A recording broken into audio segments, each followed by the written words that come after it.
Probably one of the most famous places near Innsbruck is the Swarovski Museum that we are going to visit today. By the way, the train station in Wattens was under construction for some time, and it was our first time that we saw it finalized.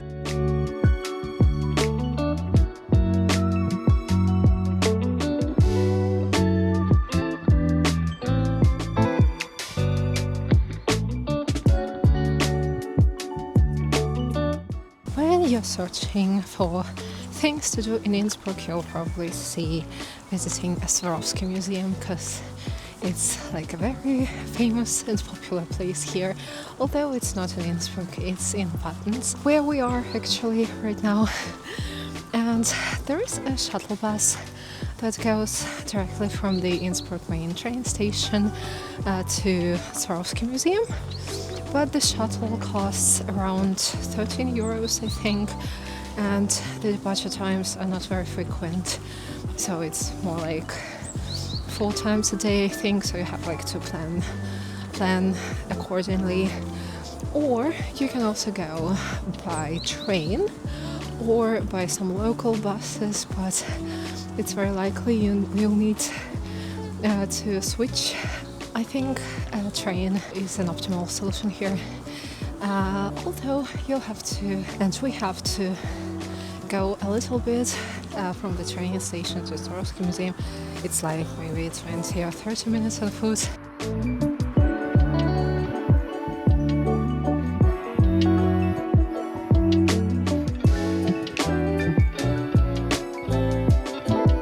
Swarovski Kristallwelten was created in 1995 to celebrate Swarovski's 100th anniversary. It's more like an immersive art experience rather than just a museum. The most famous visual feature is the giant's head, from whose mouth visitors enter the attraction. It is a symbol of imagination and wonder.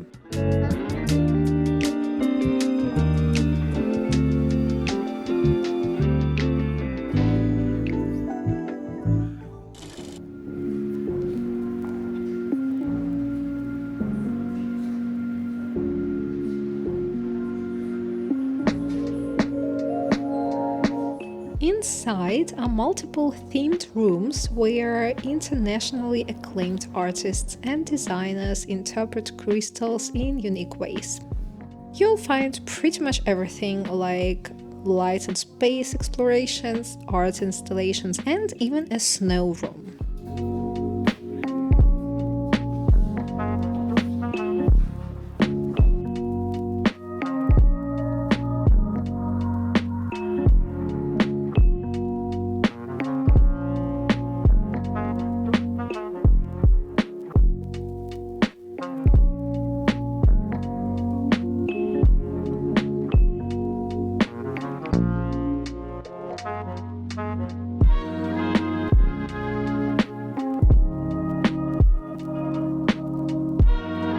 Founded by Daniel Swarovski in Wattens, the company revolutionized crystal cutting with a special machine that made highly precise facets possible.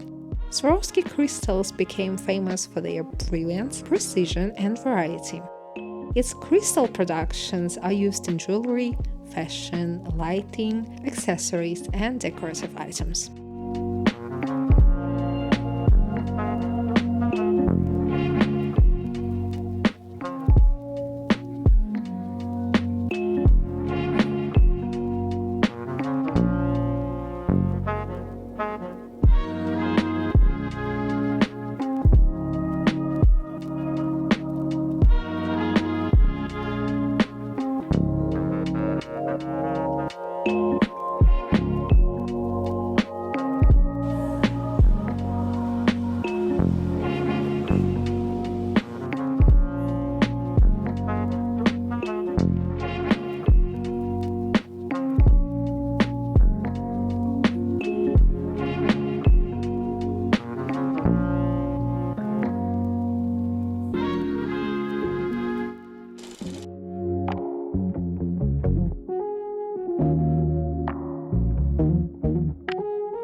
By the way, one of Swarovski's most beloved icons is the crystal mouse that is a part of a silver crystal collection.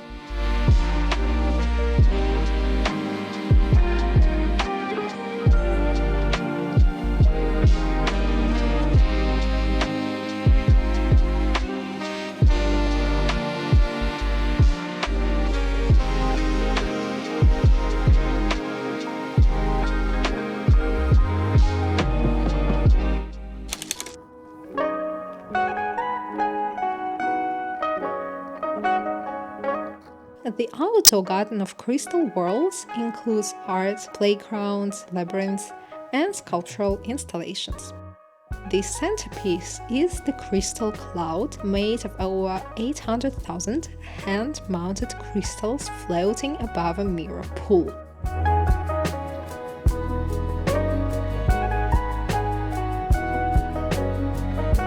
Look how beautiful it is! We just visited the Swarovski Museum, and the best part is that it doesn't end inside. If you go outside, there is like a huge premises with lots of beautiful installations also, so you can have a look here and there. It's not very full today, probably it's like a very off-season period. Normally it would be a bit crowded also here and inside, but today was a good experience actually.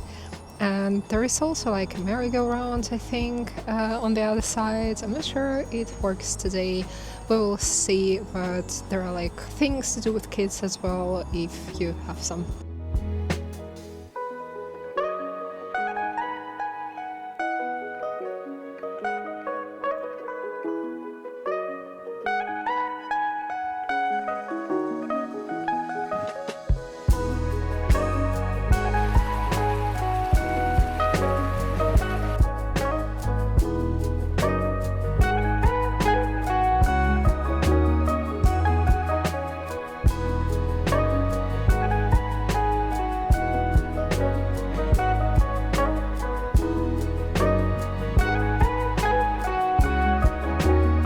The garden and installations were significantly redesigned and expanded to broaden the experience.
And that was our day in Wattens.